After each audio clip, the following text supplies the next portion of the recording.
아멘. 하나님께 영광의 박수 올리겠습니다.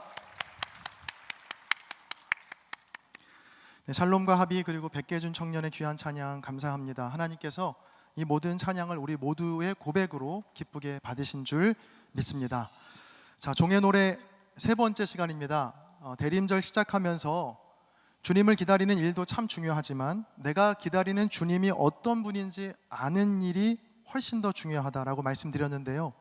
자, 그래서 우리는 이사야서에 나오는 종의 노래를 통해서 메시아가 어떤 분이신지, 주님이 어떤 분이신지를 계속해서 살펴보고 있습니다. 종의 노래의 주인공인 이 종은 바로 이스라엘 사람들이 그토록 고대하던 메시아, 바로 예수 그리스도이시거든요. 우리 첫 번째 시간에는 정의라는 제목의 말씀 나누면서 메시아가 베푸시는 정의는 회복적 정의로서 다름 아닌 저주의 대상이었던 이방에 대해서 정의를 베푸시는 분이시다 라고 말씀 나누었고요. 그리고 두 번째 시간에는 빛이라는 제목으로 메시아는 이방의 빛이시다 라는 말씀 함께 나누었습니다. 자, 이 이방의 빛이시다라는 이 말이 얼마나 말이 안 되는 말이냐면 마치 아이스 핫초코, 작은 거인과도 같은 말이어서 절대 함께 쓸 수 없는 단어의 조합이라고 제가 말씀드린 바 있습니다. 어두움과 더러움의 상징인 이방의 빛으로 오신 주님, 자, 그분이 바로 저와 여러분이 믿는 예수 그리스도라고 함께 말씀을 나누었습니다. 자, 오늘은 세 번째 시간으로요, 지혜라는 제목의 말씀을 나눌 텐데, 자, 먼저 여러분은 지혜라고 하면 어떤 이미지가 떠오르시나요? 높은 지능, 뛰어난 지성, 그리고 빠르고 정확한 판단력 등을 떠올릴 수 있을 것 같아요. 저도 오늘 설교를 준비하다가 처음 알게 된 사실인데, 여러분, 인류 역사상 가장 높은 IQ를 기록한 사람이 현재 우리나라에 살고 있다는 사실 알고 계셨나요? 바로 89년생 김영훈 씨인데요. 이분이 세계 천재 인명사전에 당당히 1위에 올랐는데 이 김영훈 씨의 IQ가 몇인지 아십니까? 276이라고 합니다. 재밌는 건 이분이 연세대학교 신학과 출신으로 지금 교회 전도사 사역을 하고 있다는 거예요. 순간 우리 교회 전도사님이 아니어서 참 다행이다 싶었습니다. 만약 이렇게 지혜를 뭔가 IQ나 지능의 정도로만 여긴다면 이 중에 누가 지혜가 있다라고 말할 수 있는 사람이 있겠습니까? 없겠죠. 자, 그런데 성경에서 말하는 지혜는요, 다행스럽게도 이러한 지능이나 IQ와는 다릅니다. 자, 오늘 본문을 보면 성경이 말하는 지혜가 무엇인지, 또 메시아에게 주신 지혜가 무엇인지를 알 수 있는데, 오늘 본문에서 이 종은 하나님께서 자기에게 주신 지혜에 대해서 이렇게 설명합니다. 우리 본문 4절의 말씀을 같이 한번 읽어보겠습니다. 함께 읽습니다. 시작. 주 여호와께서 학자들의 혀를 내게 주사 나로 곤고한 자를 말로 어떻게 도와줄 줄을 알게 하시고 아침마다 깨우치시되 나의 귀를 깨우치사 학자들 같이 알아듣게 하시도다. 아멘. 하나님께서 종에게 지혜를 주셔서 학자들처럼 말하고 학자들처럼 듣게 하셨다라는 고백인데, 자, 여기에서 한 가지 짚고 넘어가야 할 것은 바로 학자에 대한 정의입니다. 이 학자라는 단어가 주는 이미지가 있는데, 대개는 박사 가운을 입고 수염도 좀 길게 기르고 뭔가 범접할 수 없는 대가를 떠올리곤 합니다. 그러니까 더 이상 배울 게 없고 수많은 제자들을 거느리는 큰 스승처럼 떠올리기 쉽거든요.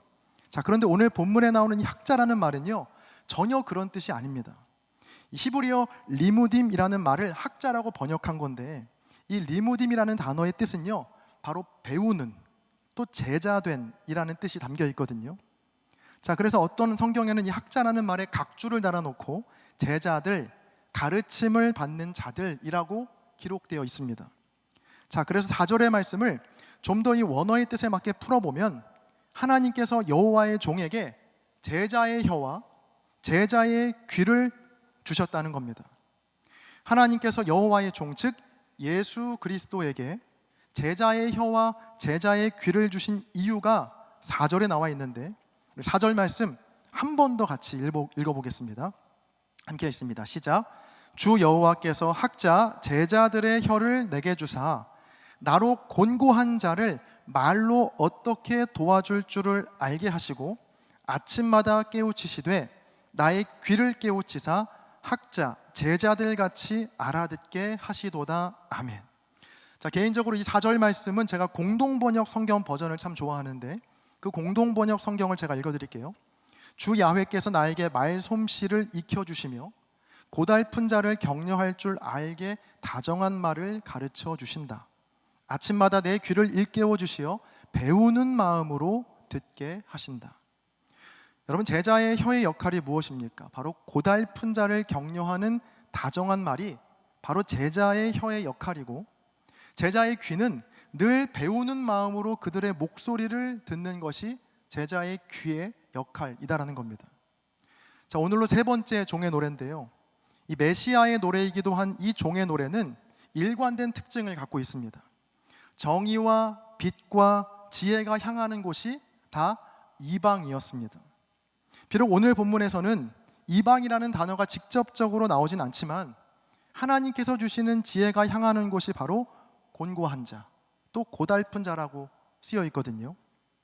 하나님의 관심, 그리고 여호와의 종인 예수님의 관심이 어디를 향하고 있는지 줄기차게 종의 노래에서는 반복적으로 너무나 확실하게 우리에게 알려주고 있는 겁니다. 여러분, 그래서 지혜란 다른 게 지혜가 아닙니다. 곤고하고 고달픈 자들을 격려하는 다정한 말을 건네는 것, 그것이 바로 하나님께서 부어주시는 지혜의 역할인 것이죠. 자, 그런데 이 지혜는요, 즉 학자의 혀는 어느 순간 깨달아지거나 어느 순간 생겨나는 것이 아닙니다. 바로 학자의 귀, 즉 늘 배우는 마음으로 들으려 할 때 하나님께서 부어주시는 지혜입니다. 자, 그런데 아주 중요한 사실이 하나 있습니다. 그건 학자, 즉 우리가 제자가 되어서 늘 배우려 하지 않으면 우리는 절대로 곤고하고 고달픈 자들을 격려하는 다정한 말을 건넬 수 없다라는 겁니다. 왜일까요? 왜냐하면 우리 모두는 이 세상에서 내가 가장 고달프고 내가 가장 곤고한 자라고 생각하며 살아가거든요. 군대에 다녀온 분들에게 어느 부대가 가장 힘든 부대냐고 물어보세요. 100이면 100, 내가 다녀온 부대가 가장 힘든 부대라고 말합니다. 저는 군 생활을 대구에서 했거든요. 제가 대구에서 군 생활을 했다고 하면 강원도에서 근무한 분들의 눈빛이 급격하게 달라집니다. 옅은 미소를 띠면서 너 정말 편하게 군 생활했구나, 그 정도 뭐 군대 체험이지 라는 눈빛으로 저를 측은하게 보세요. 자, 그런데 저 정말로 힘들었거든요. 정말로 곤고하고 고달팠습니다. 그래서 일병 때까지 동기끼리 저희들이 모여서 하는 말이 뭐였냐면 차라리 전방에서 몸이 힘든 게 낫지 라는 푸념을 늘 늘어놓았던 기억이 있습니다. 자, 이처럼 우리는요, 내가 겪는 어려움과 내가 겪는 아픔만이 절대적이고 또 가장 아픈 아픔이라고 생각하며 삽니다. 세상에 나보다 힘들고 나보다 고달프고 나보다 곤고한 사람은 없다라고 여기며 살아가죠. 자, 그래서 우리가 배우려고 하지 않으면, 다른 사람의 인생을 들여다보고 공부하려고 하지 않으면 절대로 우리는 남의 아픔이나 문제가 보이지 않는다는 겁니다. 언뜻 보이더라도 내 아픔과 내 문제가 더 크다고만 생각하게 마련이거든요. 자, 그런데 이 제자의 혀와 제자의 귀를 가진 여호와의 종은 늘 배우는 사람이고 늘 공부하는 사람입니다. 바로 곤고하고 고달픈 자들의 아픔과 문제에 관심을 갖고 그들을 공부하고 그들을 배우는 사람이죠. 자, 그렇게 듣고 배우려 할 때 하나님께서 지혜를 부어주셔서 그들의 곤고함과 고달픔을 보게 하시고 또 그들을 격려할 수 있는 다정한 말을 떠오르게 하신다는 겁니다.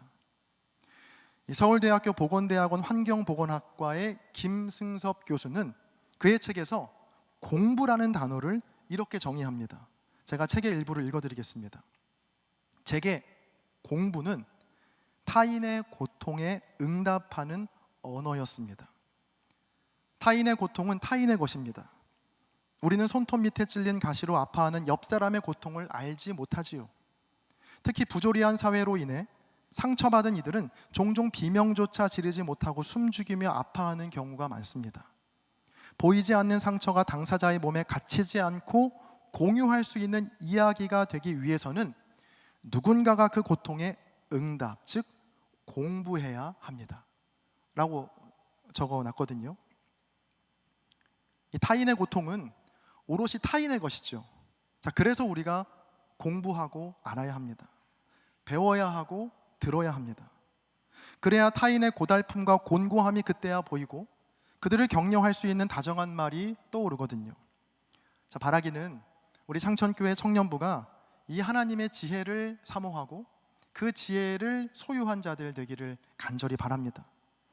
평생 공부하고 평생 배우는 자로 살면서, 즉 제자로 살면서 곤고하고 고달픈 이들을 위로하고 그들에게 힘이 되는 예수님 닮은 삶이 되기를 주님의 이름으로 간절히 축복합니다. 자, 그런데 문제는요, 여러분도 느끼시겠지만 이러한 일이 결코 쉽지 않다는 겁니다. 자, 곤고하고 고달픈 이들의 삶에 관심을 갖고 공부하고 그들을 격려하다 보면 도리어 내가 곤고하고 내가 고달픈 상황에 놓일 때가 많거든요.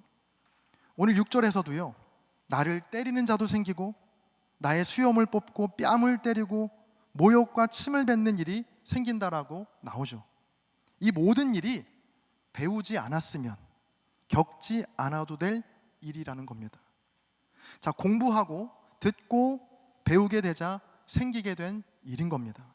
자, 그래서 대부분의 사람은요, 이 곤고하고 고달픈 이들의 아픔을 배우고 공부하고 그들의 신음소리를 듣고 공부하는 일을 쉽게 포기하곤 합니다. 왜냐하면 정말 괴롭고 또 힘든 일이거든요. 제가 올해 6월에 출간된 책 중에 제게 정말 큰 도전과 울림을 주었던 책이 하나 있는데 유리주사위라는 제목의 책입니다. 자베르라는 필명을 가진 작가가 쓴 책인데 본명은 책에 나와 있지 않아서 잘 모르겠어요. 자, 그 책에서 이 오늘 말씀과 딱 맞닿는 글이 있어서 조금은 길지만 제가 한번 읽어보려고 해요. 제가 읽을 때 혹 저자를 아시는 분은 음성지연이 될지 모르겠습니다. 한번 잘 들어보세요. 자, 그냥 모르면 편한데 자꾸 읽고 알게 되니까 자꾸 지고 싶지 않게 된다. 불합리한 현실에 대해 반복해서 생각하게 된다. 내가 무엇을 할 수 있을까? 읽을 줄만 알지 뭐 어떻게 할지 모르겠는데 읽는 사람이 되어서 불행하다. 하지만 그렇다고 이제 와서 책을 끊을 수도 없다. 그럴 용기도 없다. 아직 사놓고 읽지 못한 책들이 잔뜩 방에 쌓여 있고 불합리한 세계와 그 속에서 고통받는 개인의 삶이 담긴 책들의 아우성이 끝이 없다. 새벽에 책을 덮고 불을 끄고 누우면 그 책들이 울부짖는 소리가 들리는 것 같다. 너는 알아야 해. 너는 공부해야 해. 네가 누워 잠을 청하는 이 땅은 촘촘하게 누군가의 억울한 눈물과 피해 역사가 퇴적되어 만들어진 땅이야. 너는 이 땅에 마음 편히 누울 수 없어. 너는 잠잘 수 없어. 어서 그 이야기들을 읽어. 너는 알아야 해. 그것이 너의 의무야. 자, 이 저자의 말처럼 그냥 모르면 편한데 자꾸 읽게 되고 알게 되고 공부하게 되니까 불편해지는 겁니다. 보이지 않고 들리지 않던 곤고하고 고달픈 이들이 보이기 시작하고 그들의 울음소리가 들리기 시작하거든요. 자, 그래서 대부분 이 공부하기를 포기합니다. 다시 아무것도 모르는 상태로, 다시 편한 상태로 돌아가는 것이죠.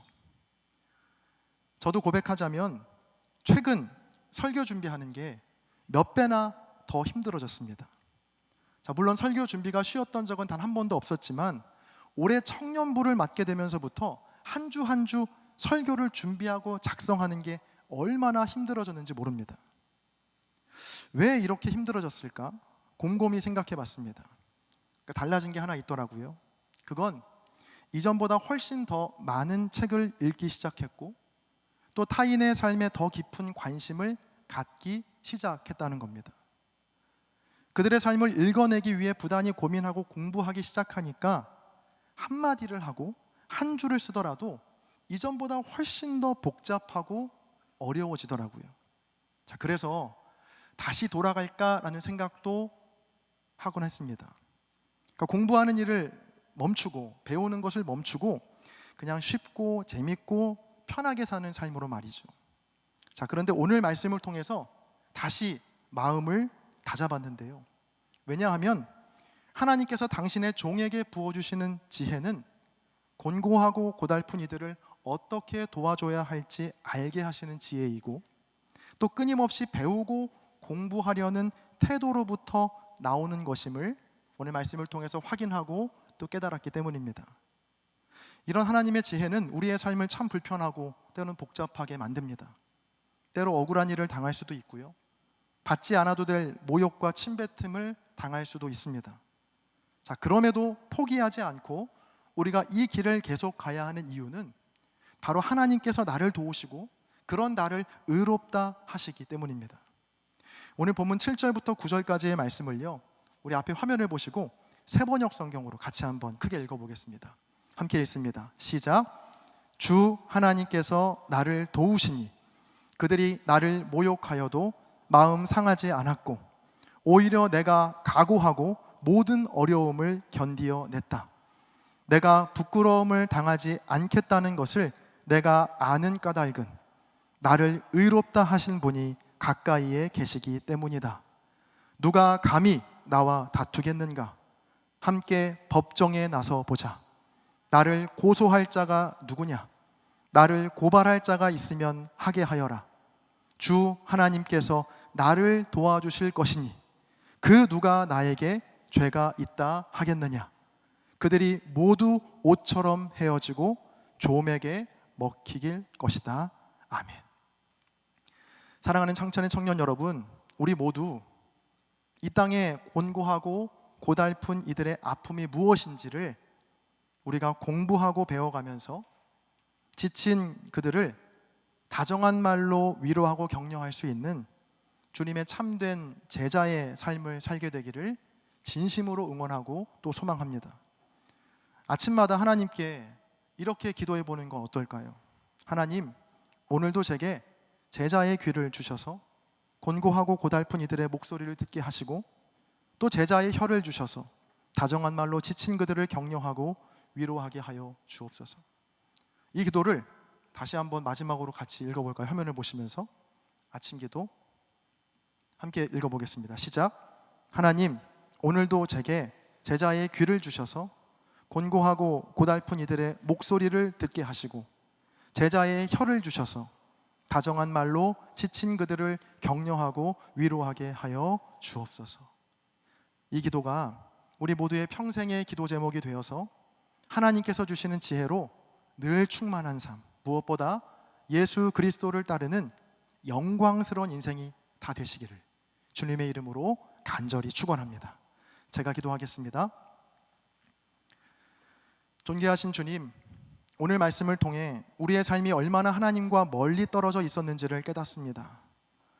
곤고하고 고달픈 이들에게 찾아가셔서 그들의 목소리를 들으시고 늘 이웃의 삶과 아픔을 배우며 사셨던 예수 그리스도를 닮아 우리의 삶도 평생 배우는 자로 또 듣는 자로 누구도 귀 기울이지 않는 고달픈 인생들에게 찾아가 다정한 말로 위로를 건넬 줄 아는 주님의 제자 여호와의 종들이 다 되게 하여 주옵소서. 감사드리며 우리 주 예수 그리스도의 이름으로 기도합니다. 아멘.